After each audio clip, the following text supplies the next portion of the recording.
Hey everybody, it's Paul. I'm back from Fit at 50. Well, I think I'm 51 now. But today we're going to talk about getting strong. Can you get strong when you're over 50 years old? And the answer is yes. So you can click off the video. But well, it is. I think a lot of times the myth is as we get older, and it's scientifically proven too. Yes, we lose muscle mass, but can we stop that? Yes, and we can actually build muscle at about any time in our life. As far as I know, I see even in our 80s, we can still build muscle. And so I've been building muscle over the last 6 months to, it hasn't been a year yet, but so I've been building muscle and it's been really great. And the reason why you want to build muscle when you're over 50 is because we lose muscle so much. And a lot of our life depends on our strength. Because if we want to, and I'm just looking at everyday type of stuff, can you pick up the water softener salt? I mean, that's a 50-pound bag. As we get older, that's going to be harder for us to pick up. The thing that, I'm was thinking about too as I get older, and I've worked with people who are older as well too, and I've seen so many people break their hips or have broken bones and stuff like that. And to help protect that, one of the things you can do is do muscles. You can increase your muscle size, and that helps with sort of padding, because as we get older, we have a deterioration of our muscles. Now, the interesting thing is it's not a lot of big exercises you have to do. Now, for myself, I've been on a weightlifting program for, like I said, since about June of last year. So that's 2024. I was on a sabbatical from my job, and so I decided to get in better shape, and I started lifting. And I got the RP app. You don't have to get that. There's a lot of free workouts on the internet. Just type it into YouTube, and you can find a bunch of easy workouts to do. Now, the nice thing about this is I don't look bulky, and I've been, like this week, the last couple weeks, I've been working out 6 days a week with weights. And I think a lot of times one of the myths that we think is that we're going to get really big and bulky like Arnold Schwarzenegger, when in reality, we're just getting our muscles to a point where, again, they help protect our bones. And I think of this especially for a lot of the women out there, too. As you age, especially, you have to deal with osteopenia and osteoporosis. So osteopenia is the thinning of the bones, or beginning the thinning of the bones, and osteoporosis is the bones are very brittle. And so I think it's important to do weights because it helps with those type of things. It helps protect your hips. It helps protect your joints for weightlifting and stuff. When we think of weightlifting too, here's a couple of different things to think about. So when I talk about weightlifting, you can start with zero weights. I think a lot of people think you need to start lifting a lot of weight. And that's not the case. When we begin lifting, a lot of the stuff we can do is just body weight exercises. Again, go on YouTube, type in something about body weight exercises, and you're going to get a lot of different videos that pop up about how to do body weights. And now, do you have to work out as much as I'm working out 6 days a week? No, absolutely not. 3 days a week. And like I said, just doing compound movements, meaning that you're engaging several different muscles at the same time. Like if you're doing a military press, or if you're doing squats, you're engaging a lot of different muscles at the same time, and that's what is important. When we work out, we need to engage a bunch of different muscles.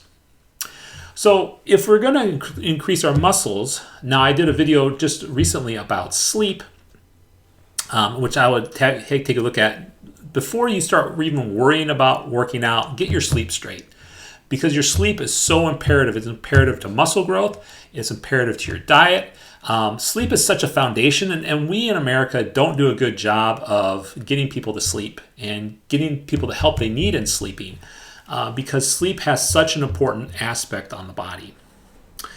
So thinking of that, so you're getting your sleep, which is great. And you're starting out slow. You're not doing 6 days a week like I am. You're just doing, a couple days during the week.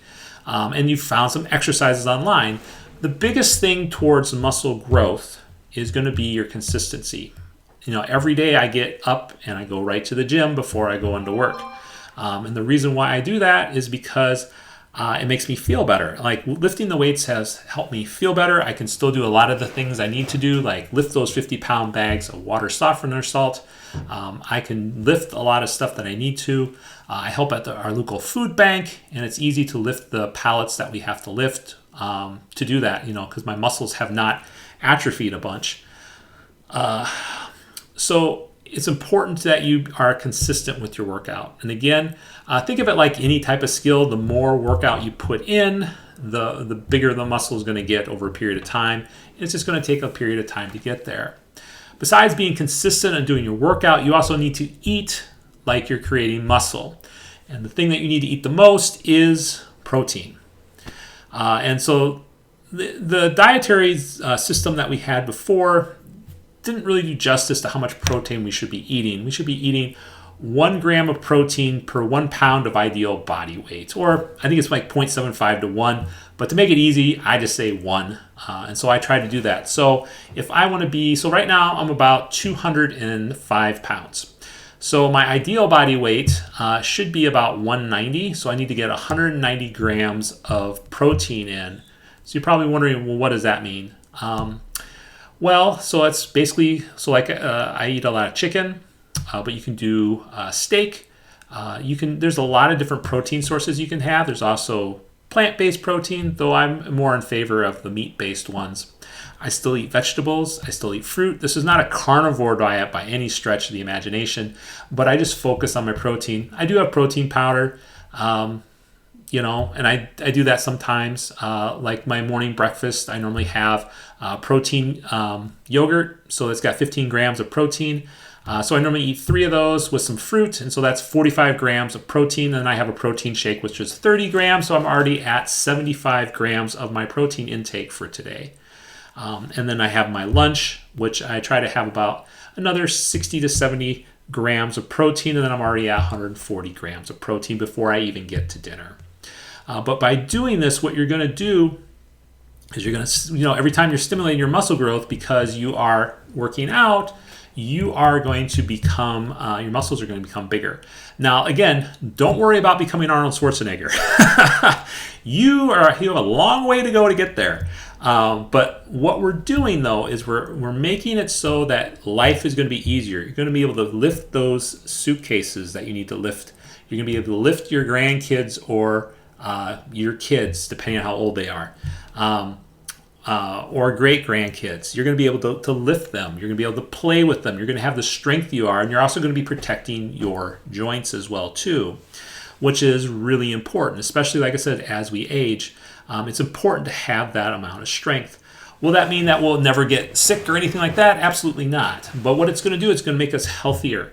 It's going to help us with, I've seen several YouTube videos, so take that what it's worth, where people have gotten better with pain management, especially around their sciatica, around their spine. But the big thing is to just work out and to just do something. You need to work out. You need to do some resistance training, whether it's, again, weights, whether it's resistance bands, or either it's just body weight, push-ups and sit-ups. I mean, there's nothing magical going to the gym. But you need to, if you're going to go to the gym and you're going to use weights, I would suggest getting some type of program. Like I said, I use RP, Renaissance Fitness, which costs a little bit of money. It's about $299 a month, and I'll post a video, maybe a couple videos that shows how to use the program. I'm not affiliate sponsor or anything like that. It just works for me. There's a lot cheaper programs than that, so don't worry about that. What it does, it uses a method called progressive overload, which means that we try to get a little heavier each time we lift. And so we constantly are keeping the muscles under stress, because what we don't want is to lift 25 pounds for the rest of our lives doing the same movement, because your muscles have figured it out. They're not gaining, they're not losing, but you want to keep pushing your muscle. And that's the only way your muscle is going to grow, is from continuously pushing to do that. So, and like I said, I think it's been great to be able to have this type of fitness, to do this type of strength training. And I think it's, again, very important that we take the time to do this, especially if we're retired too. You have the time to do this. And we'll talk in a different video about losing weight and stuff like that. But here we just want to get physically strong. And there's tons of YouTube videos out there that talk about different exercises and stuff like that. Don't worry about becoming shredded. What you want to do, again, is you want to be strong. And again, it's protecting your joints It's maybe making it able to you to lift everyday objects. It's going to help you get out of your chair. It's going to help with your pain. All that stuff is good for weightlifting. Well, what is your favorite type of weightlifting? Have you tried it before? Do you have any comments or questions about what to do for weightlifting? Leave them in the comments section below for me. Until the next video, I'll see you later.